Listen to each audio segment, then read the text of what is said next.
The years are starting to slip by faster than I care to admit. Not a day goes by without thinking about that Christmas day. The long drive in the bad weather and still with the bad taste. When I left my keys on a pack of cigarettes with my letter inside and my reasons why. I never saw her again and I doubt I ever will. I'll never know if she got my goodbye, and it doesn't change a thing. I play that conversation that will never transpire over and over in my head. It mostly ends the same, never coming to conclusion, dissipating to another memory of her that should have gone a better way. Who knows how it would have played out had I stuck around, but it doesn't matter. What happened, happened, and it's better this way. At least that's how I reason with myself. Word on the street is that things are looking up. Well, it's been down for so long, can't get any worse, has to get better, and has to do it soon. No place to go but up. The sky's the limit's what they say. Santayana said those who forget their past are condemned to relive it. So do you suppose that's why I choose to live in it? Why I no longer allow myself any real connection with anyone meaningful, keeping things easy, always on the go? Santayana also said, a fanatic is one who redoubles his efforts while losing sight of the goal. I've learned not to set any more goals. I keep seeing her, sitting on the kitchen floor, where we'd been a few times before, and she's reading the letter, falling back on the loneliness. She told me that she didn't want to feel anymore. I was supposed to be her cure. That's what she told me. She can't be to blame. I knew what I was doing, and what I was doing was looking for trouble. Out for a bit of fun. I never wanted to take her with me. That's not how it was supposed to go. I doubt love ever had anything to do with it. Still, it was tossed around and it took its amount of abuse with grace and good nature. Should have made itself harder to say. Maybe it'd still have a better name. But where is she now? And whatever happened to that pack of cigarettes? It was only short a few. What was I supposed to do? Steal the dog and burn the house down? Well, it seemed like a good idea at the time.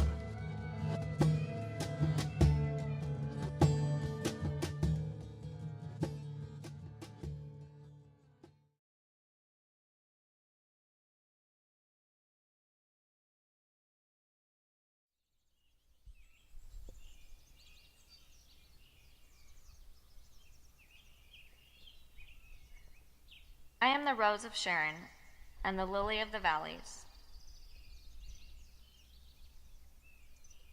As the lily among thorns, so is my love. As the apple tree among the trees of the wood, so is my beloved.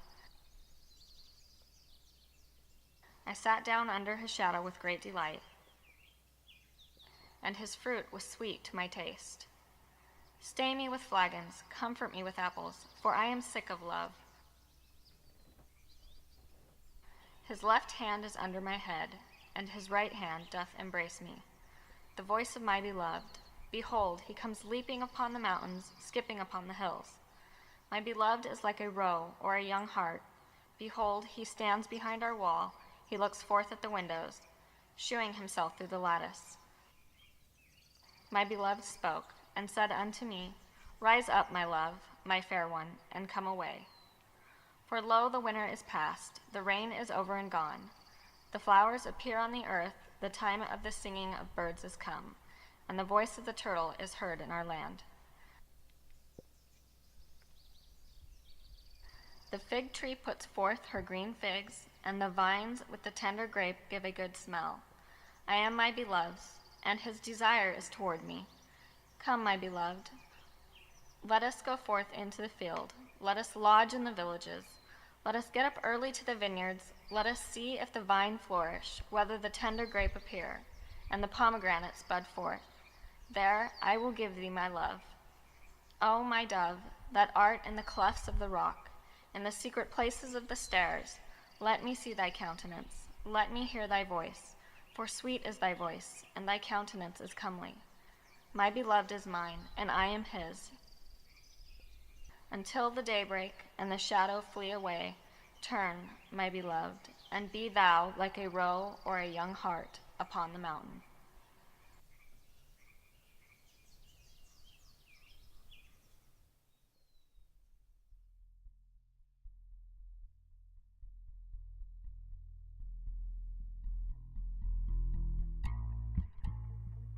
There was something about her eyes. They seemed mischievous and wanting. And her smile meant everything. When she smiled, I could see what it was all about, and why the big lizards had to die. At least, I could at the time.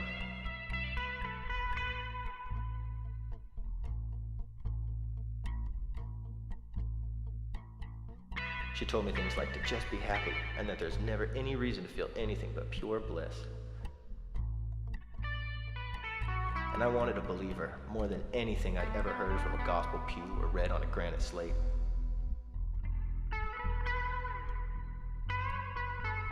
She was the kind of girl who wore flowers in her hair, and her favorite things in life were fresh-picked lemons in the last seconds before the sunrise.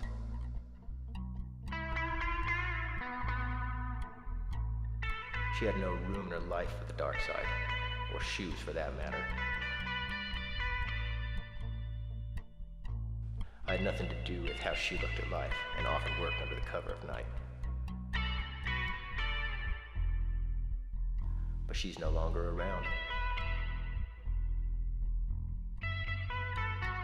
I pushed her out like it was a necessity. I made it my mission to corrupt her. She was far too happy to exist in my world, and she had to be crushed. But she wouldn't have it. Far too cool to take shit from me. She offered me her way and said mine was no good. I felt the need to disagree and let her go on her merry way. Living behind 12 bars of refusal to evolve or accept anything but myself.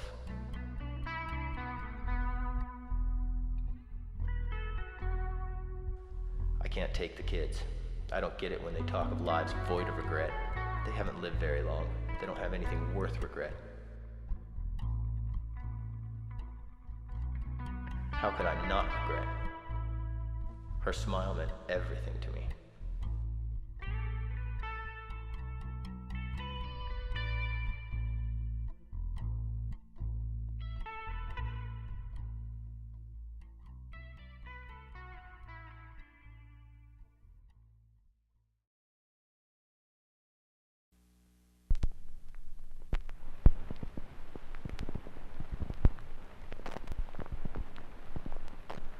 Life is sacred?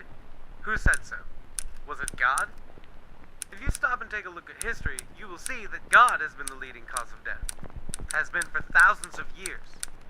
The sword of God, blood of the Lamb, vengeance is mine! And if there was such a thing as the sanctity of life, we could not blame such a thing on God. Where did it come from then, and why? Well, boy wonder, we made it up? Or made it up because we are alive? Only the living give a damn about being alive. It is our best interest to stay as such. All those that stand up and tell us to respect life and love one another, to give peace a chance, all dead. Jesus, Gandhi, JFK, RLK, MLK, and Lenin. John, not VI. All dead. And more than that, all assassinated. Do you think any of them still care about being alive? If life is so sacred, look at what we kill. Wasps and mosquitoes, because they're pests. Cats and bears, because it's fun. Cows and chickens, because we're hungry. Deer and fish, because it's fun. And because we're hungry. People, because they're pests. And it's fun. But at least we have our rights. Still, I ask, where did these rights come from?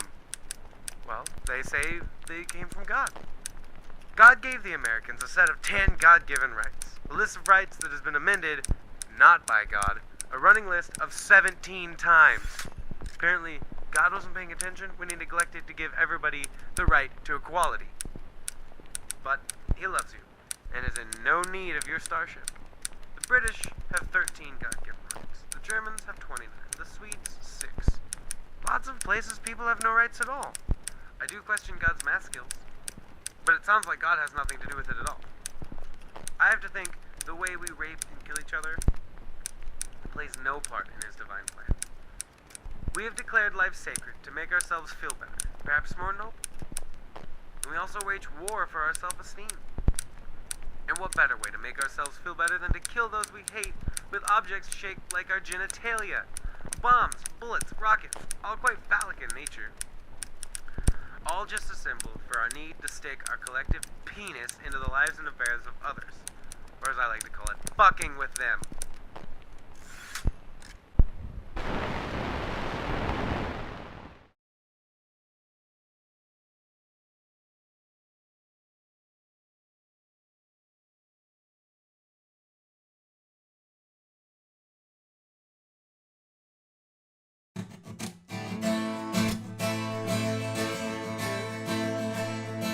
What did you expect me to do? I could see it in your face that you no longer cared and you hadn't for a while.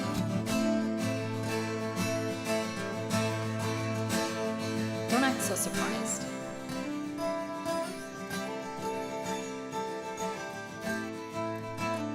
And now I'm free, able to do as I please with nothing to my name but the dirt in my shoes and a list of superstitions.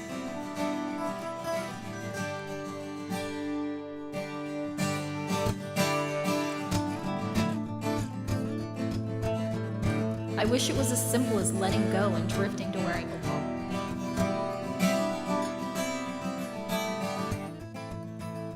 But where am I to go? And who will greet me when I get there?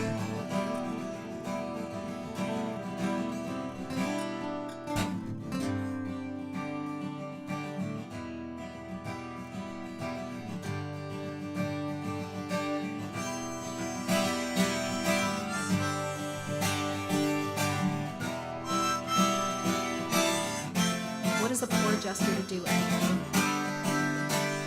Truth is, I just can't be a toy any longer. Used when wanted, but never needed. The money you waste on them proves how careless you are. Just because I am tall enough doesn't mean I have to buy tickets for the ride. It only made me sick, and it's past time for me to jump off.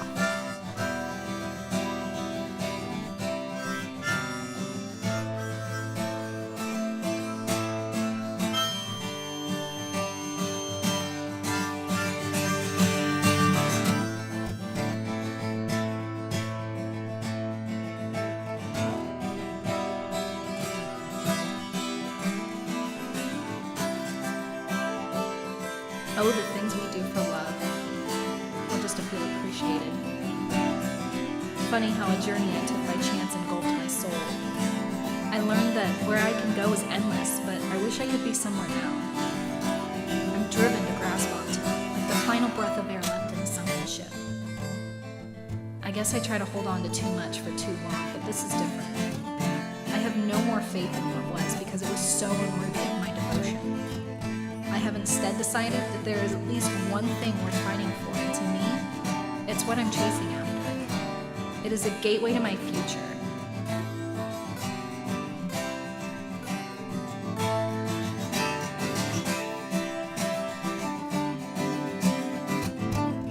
Hope for a meaningful existence. It is the only thing that matters to me anymore.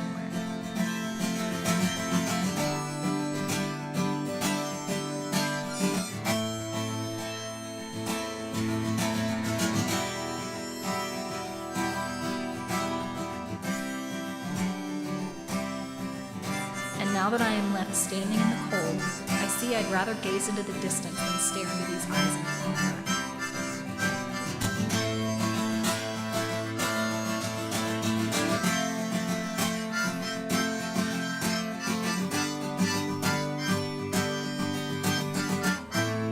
My world only gets smaller if I watch my dreams fly away, so I'm letting go.